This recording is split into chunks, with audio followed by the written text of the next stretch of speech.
ওং নমো ভগবতে বাসুদেবায়। ওং নমো ভগবতে বাসুদেবায়। ওং নমো ভগবতে বাসুদেবায়।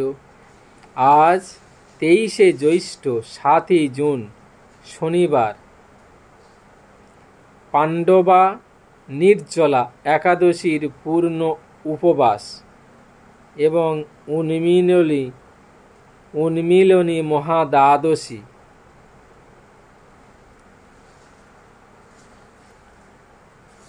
পারণ পরদিন 24শে জ্যৈষ্ঠ 8ই জুন রবিবার।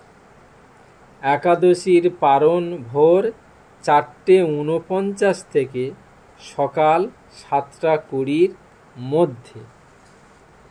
এই একাদশীর উপবাসের কি মাহাত্ম্য এবং এই একাদশী করলে কি ফল লাভ করবেন তা একবার হলেও মন দিয়ে শ্রবণ করুন।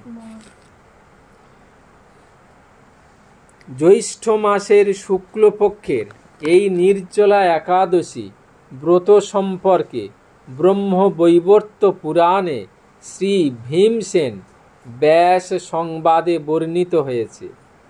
মহারাজ যুধিষ্ঠির বললেন, হে জনার্দন, আমি অপরা একাদশীর সমস্ত মাহাত্ম্য শ্রবণ করলাম।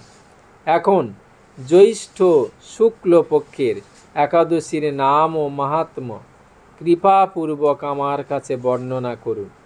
শ্রীকৃষ্ণ বললেন, এই একাদশীর কথা মহর্ষি ব্যাসদেব বর্ণনা করবেন, কেননা তিনি সর্বশাস্ত্রের অর্থ ও তত্ত্ব পূর্ণরূপে জানেন।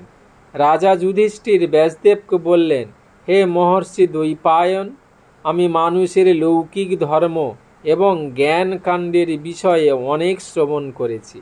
আপনি যথাযথভাবে তত্ত্ব ভক্তি বিষয়িনী কিছু ধর্মকথা এখন আমায় বর্ণনা করুন। শ্রী ব্যাসদেব বললেন, হে মহারাজ, তুমি যে সব ধর্মকথা শুনেছ, এই কলিযুগের মানুষের পক্ষে সে সমস্ত পালন করা অত্যন্ত কঠিন, যা সুখে সামান্য খরচে অল্প কষ্টে সম্পাদন করা যায়, অথচ মহা ফল প্রদান করে এবং সমস্ত শাস্ত্রের সারস্বরূপ। সেই ধর্মই কলিযুগে মানুষের পক্ষে করা শ্রেয়। সেই ধর্মকথাই এখন আপনার কাছে বলছি। উভয় পক্ষের একাদশী দিনে ভোজন না করে উপবাস ব্রত করবে। দ্বাদশী দিনে স্নান করে শুচিশুদ্ধ হয়ে নিত্যকৃত্য সমাপনের পর শ্রীকৃষ্ণের অর্চন করবে। এরপর ব্রাহ্মণদেরকে প্রসাদ ভোজন করাবে। অশৌচাদিতেও এই ব্রত কখনো ত্যাগ করবে না, অর্থাৎ অশৌচ হলেও এই ব্রত করা যাবে। যে সকল ব্যক্তি স্বর্গে যেতে চায় তাদের সারা জীবন এই ব্রত পালন করা উচিত।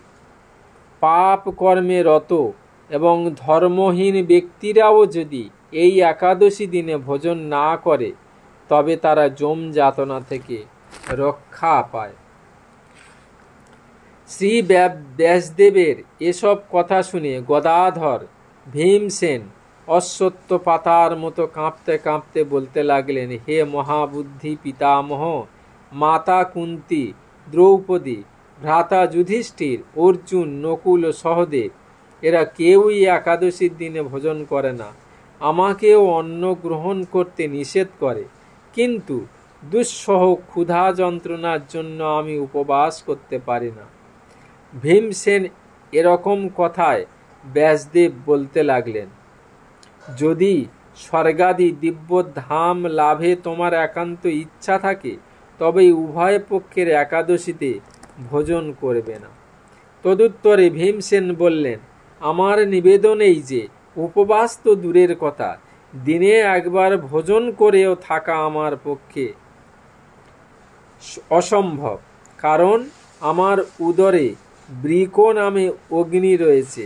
ভোজন না করলে কিছুতেই সে শান্ত হয় না। তাই প্রতিটি একাদশী পালনে আমি একেবারেই অপারগ। হে মহর্ষি, বছরে একটি মাত্র একাদশী পালন করে যাতে আমি দিব্য ধাম লাভ করতে পারি, এরকম কোনো একাদশীর কথা আমাকে নিশ্চয় করে বলুন। তখন ব্যাসদেব বললেন, জ্যৈষ্ঠ মাসের শুক্লপক্ষের একাদশী তিথিতে জল পান পর্যন্ত না করে সম্পূর্ণ উপবাস থাকবে, তবে আচমনে দোষ হবে না।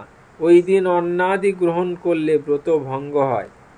একাদশীর দিন সূর্যোদয় থেকে দ্বাদশীর দিন সূর্যাস্ত পর্যন্ত জল পান বর্জন করলে অনায়াসে 12টি একাদশীর ফল লাভ হয়।